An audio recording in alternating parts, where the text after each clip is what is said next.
Welcome to Sports Yoga Tips with Coach Ejo. Welcome. Today our focus is going to be calves. So weak calves or tight calves lead to a whole plethora of problems, but most painful, at least I've experienced in my life, are shin splints. So these are it's a two-part series. This is the first part, and we're going to work on one strengthening exercise and two stretching. So we'll start with strengthening. You guys would probably do this on a stair. I don't have a stair, so I'm just going to use a block for this. Taking a foot, if you feel like you're already a little shaky with your ankle stability, take both feet up and use your inner thighs, hug everything in, and use use your other leg as a helper, dropping both heels down and then lifting high up off your heels. Take them down.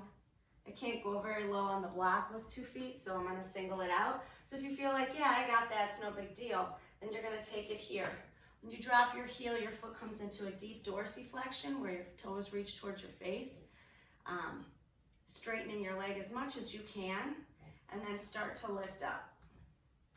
So I like to pair everything up.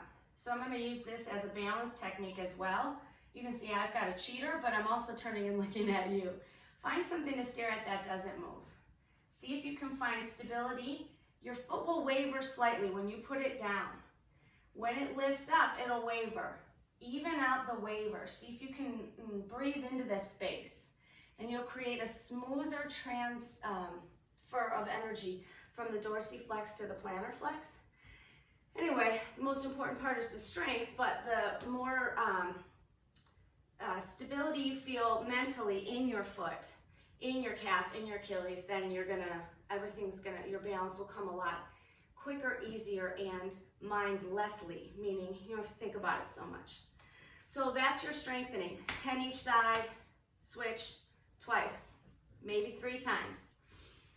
Even if it doesn't feel very like you're doing much, do it 10 each side 3 times, and then if it doesn't feel like much, then we'll talk about it then.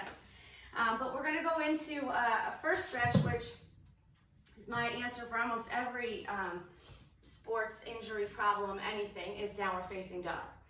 So you guys know who've been with me? Yeah, I tend to focus on the calf and the back of the leg opening in downward dog. There's other components to it, but right now, just meet me in a straight arm, straight leg plank. That's roughly the distance your downward dog will start out at. And then I want you to bend your knees, lift your hips high as you send your chest towards your thighs. See if you can push into your finger pads more, reach the chest towards the thighs, and then start to straighten your legs. You're going to get to a point where you're going to feel it. So to be more active in your stretch, lifting your heels and lowering. And again, looking at your feet, making sure your ankles don't pop out to one side or the other. If they do, don't go that high up. And then my favorite is to bend a right knee and then let the hands push and the left heel float towards the ground. So if your heels are already on the ground in your downward dog, widen it. Walk back further, walk your hands further.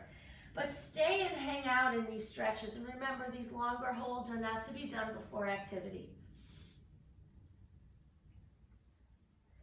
Maybe bend both, maybe lengthen both. And just see how the downward dog works for you. So we're working to our second stretch, which I'm going to use a block for balance as well. Come down to your knees. I'm going to turn on an angle to face you guys. Step 1 foot forward. The block is simply for support and balance. Hug your front heel closer to your back knee. Spread your toes as wide as you can, like you're playing the piano with your feet. Lift up through that inner arch a little bit so you feel some activity in your foot. And then you're just going to shift weight into that space. You're going to shift weight. I like also to use a chair in front of me because I'm pretty flexible there. I told you, shin splints is what I did for years and years. So finding that stretch, keeping your heel grounded, even pushing down through your heel, changes where the stretch happens in your calf. And then again, hold it for about 30 seconds, once or twice, switch sides. Our second video will have a transition from that pose. But then our last stretch is going to be my favorite. Now I know some of you guys have rollers or foam rollers, or there's all different kinds. The thing with trying to roll out your calves, for me at least, is you got to put a lot of weight on the other appendages of your body, which takes away a little bit of the passivity of the stretch. And I want it to be the kind of stretch where you breathe into. So in a block, or I would say a book, but seems a little bit barbaric. But, you know, get yourself a yoga block or something similar. You could even use your foam roller, but just hang out on it. And my goal is to get you to some part of the edge of the block and relax everything else down from there, and then relax your foot, relax your back. And if you feel like your back arches or puts too much in your back, bend your opposite leg so you have support.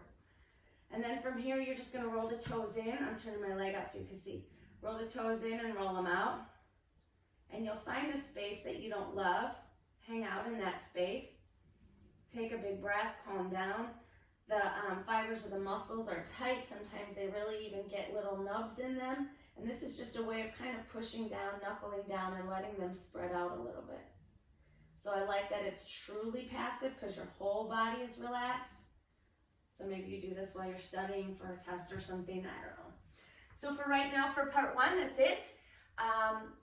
Keep looking back for part 2. And like I said, part 2 is just gonna have a couple transitions for you to get a little bit deeper into some of these stretches. Otherwise, thanks, good luck, and happy no shin splints. Thanks for being here with quick tips for sports yoga with Coach Ejo.